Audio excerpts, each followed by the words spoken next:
5년 정도를 추적을 해봤습니다. 그랬더니 과외를 받은 집단과 받지 않은 집단이 중학교 1학년 때를 보니까 과외 받은 집단들이 훨씬 더 높게 나오고 받지 않은 집단이 비교적 낮게 나오는 것을 좀 볼 수가 있거든요. 초기 때는 4년 정도 지나고 나서 보니까 고등학교 1학년 후반기서부터 뒤집어지더라라고 하는 거예요. 오히려 받지 않은 아이들이 올라가고 받은 아이들이 성적이 떨어지는 것들을 볼 수가 있습니다. 왜 두 과목 이상 받으면 안 된다, 혹은 보습학원을 이렇게 통으로 드리는 게 왜 안 좋냐라고 말씀드릴 이유는, 일단은 요즘에 이제 아이들이 초등학교라고 하더라도, 중학교 학생들만 하더라도 이제 정규 수업 자체가 상당히 강화가 되어졌고요.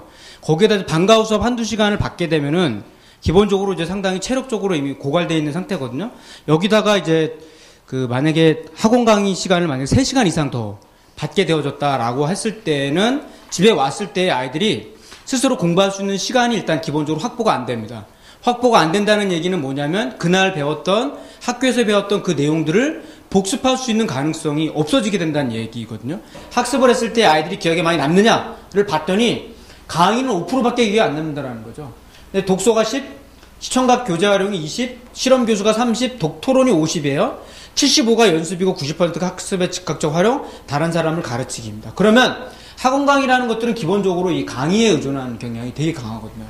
그런데 이 가장 효율적인 이 방식들, 75에서 90% 이상 기억에 남는 이 방식들을 내버려 두고 가장 비효율적인 이 5%의 강의 중심으로 아이들이 공부를 한다는 것들은 상당히 비효율적인 방식의 아이들이 매달려 있다는 것들을 의미하는 것들이죠. 그래서 오히려 이 방식보다는 강의를 줄이고 자기 스스로가 어쨌든 이걸 가지고 그날 배운 걸 가지고 적어도 영어하고 수학 이 정도는, 자기가 국어 같은 경우는 꾸준히 복습을 하고, 그다음에 이제 공부를 못하는 아이들 같은 경우를 이제 보면 이 가라고 생각을 하기 때문에 그런 것 같아요. 그래서 이게 시간을 투자하면 투자할수록 마치 이렇게 성취가 이렇게 간다라고 보거든요. 근데 이거는 현실적으로 거의 불가능합니다. 제가 봤지만 아이들 가운데 이런 아이들은 거의 없었어요.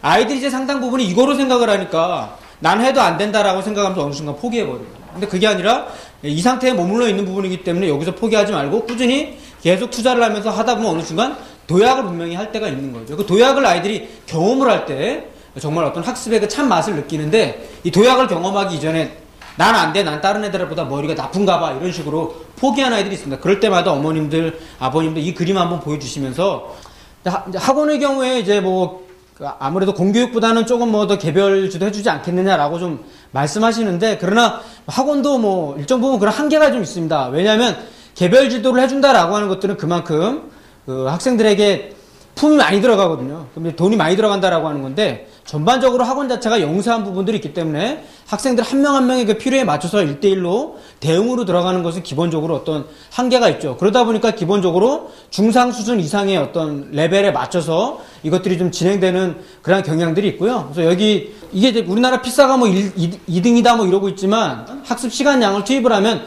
거의 꼴찌 수준으로 떨어진다라는 거죠. 이게 이제 바로 한국 교육에 대해서 세계인들이 주목하지 않는 이유가 이겁니다. 딱 한 명만 지금 우리나라 교육 배우자고 얘기하죠. 오바마입니다. 오바마 명 빼고는 우리나라 교육 배우자고 말한 사람이 없거든요. 이게 이제 엄청나게 비효율적인 공부를 지금 하고 있는 부분들이 있는 거죠. 근데 이게 이제 왜 그런가?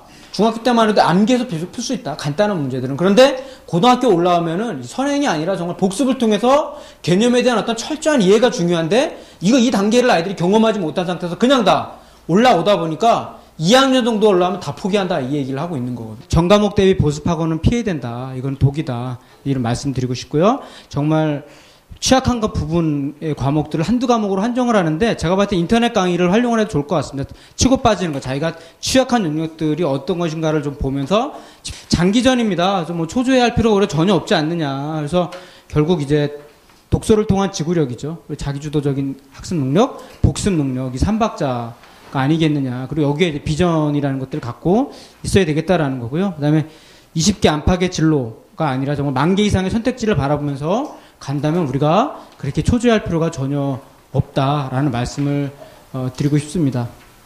이것으로 강의 마치겠습니다. 감사합니다.